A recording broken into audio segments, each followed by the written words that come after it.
小川勝純さん、当時17歳。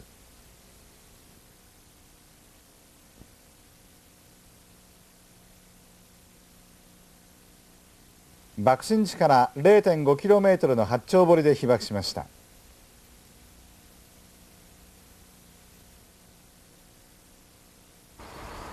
海軍にいた小川さんは戦闘機の部品を運ぶため呉から広島へ来ていました。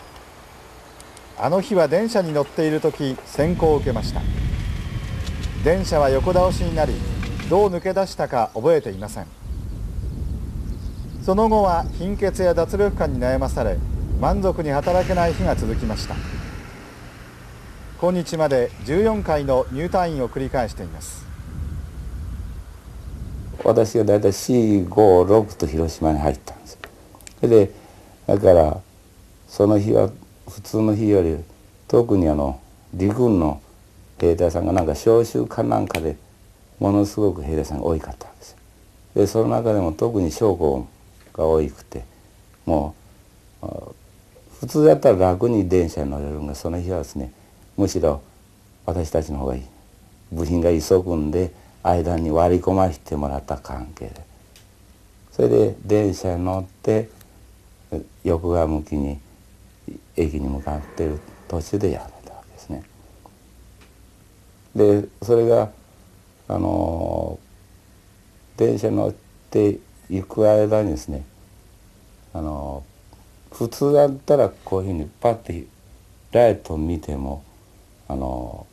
とか稲光見てもこう筋だけなんですね。それがもうバッもう全この黄金色の中ですね、あって言って、それからちょっとわからない感じ。どうしてだからその間の空間という空白の時間がどのぐらいだったかわからないですね。でたまたま出口におった同年兵がですね、私を起こしたわけですね。私が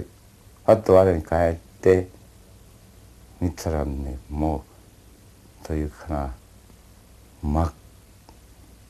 黒な灰神楽っていうか、灰神楽でも真っ黒でね、というかな、埃っていうか、で頭に手をやった時に頭が髪の毛が焼けてると思ったんですよ。ザラザラって言ってね。でもう無我夢中で駅に向かって走ったんですよ。彼が私たちの方へね、だから一旦爆風がバーッとこう吹いて、今度は帰りの風だったんですね、駅に走っていく時。だからその点すごいこう風がね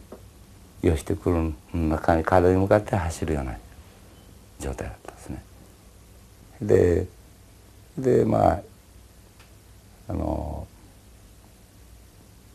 今思いはその点がねどうもはっきりしないっていうかね、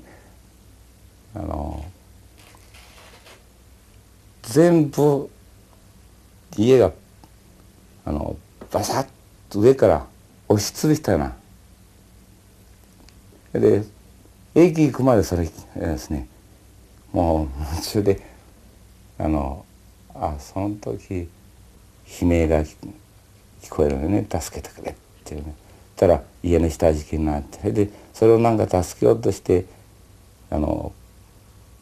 丸太柱の外れたんでこねようとすればまた奥の方で悲鳴がする。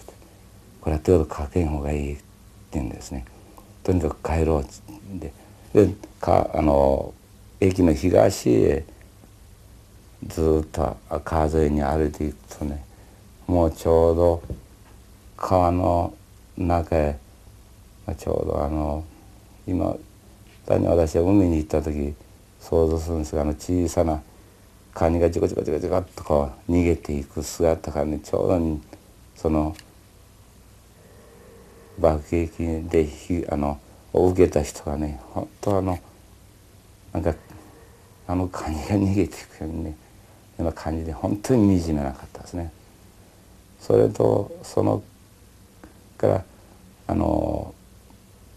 ちょちょうど保線区のようなとこがありましたが、そこに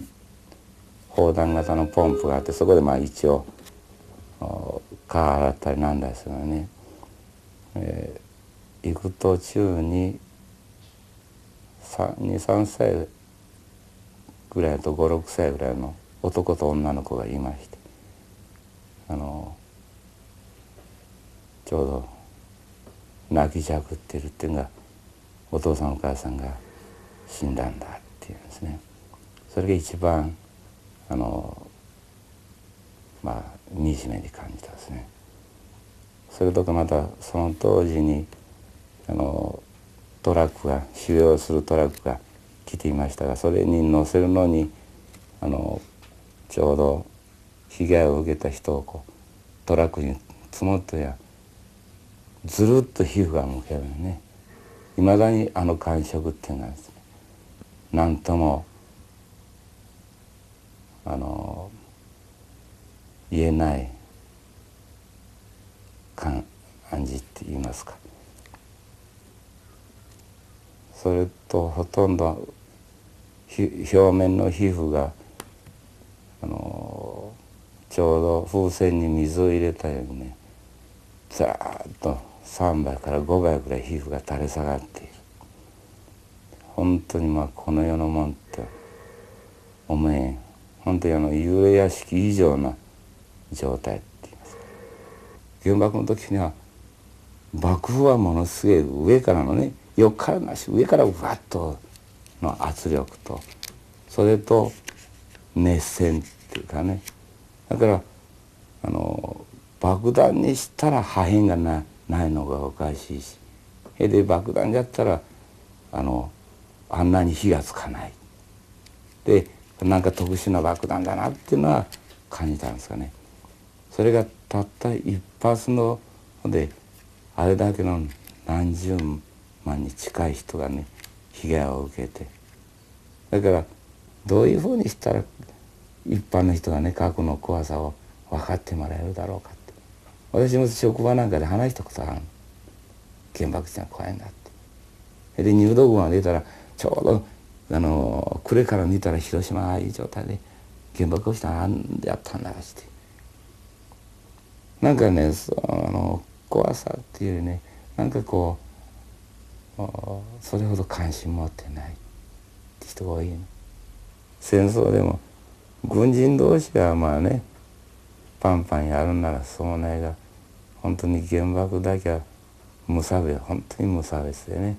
何にも罪ない人たちがね悲惨な目に遭うっ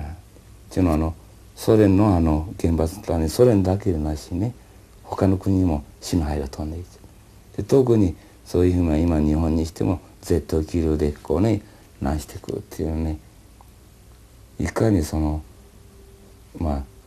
きる権利を脅かす核っていうのはね、もう使っていけないっていうのをね、これだけは訴えていかなきゃいけないな。